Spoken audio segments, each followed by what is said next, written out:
Subscribe to ebxeducation before we start. Ethnocentrism originated from the Greek words ethnos, which means nation, and kentron, which means center. However, xenocentrism derived from the Greek word xenos, which means stranger or foreigner.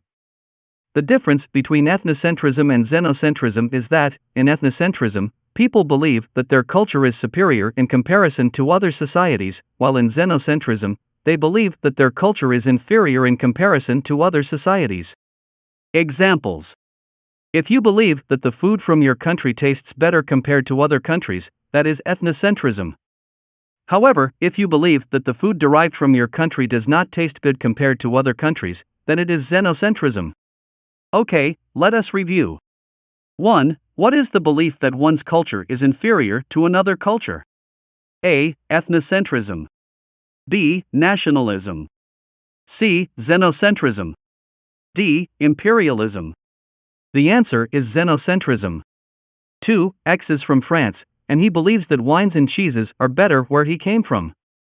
What does the statement mean? A. Ethnocentrism. B. Nationalism. C. Xenocentrism. D. Imperialism. Ethnocentrism is the answer. Thank you and good luck to your study.